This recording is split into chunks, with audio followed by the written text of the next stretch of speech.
cardio levels, what did you have for breakfast? I had a coffee. Yeah, I had some coffee and some beer for breakfast too. When you start thinking about what actually impacts the way a bike feels when you ride it, not handles or is comfortable, but what that tone is that makes one bike feel different from another bike, it's this idea of ride quality. One of the key pieces of feedback that we received from our pro team sprinter was that the bike tended to stand up on him. And that's a really challenging one to wrap your head around. Really, as we found out later, what he was saying was that the combination of bottom bracket and torsional stiffness didn't meet his expectations. His feedback led us to continue to push higher levels of bottom bracket stiffness that we had found necessary in the past. We've also paired up the torsional stiffness to support that increase in bottom bracket stiffness. The ability to action those feedbacks is really what I view as the art of engineering.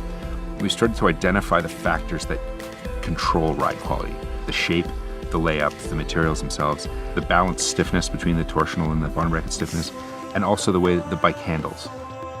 One of the things that Cervélo's always stood for is that riders fit bikes, whether they're male or female, in very much the same way. But, you know, we're all guilty of designing a bike as a 56 and then just scaling it.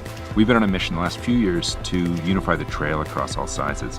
That combined with, you know, this idea of lowering the bottom bracket on our bikes to lower the center of gravity of the rider adds to that stability.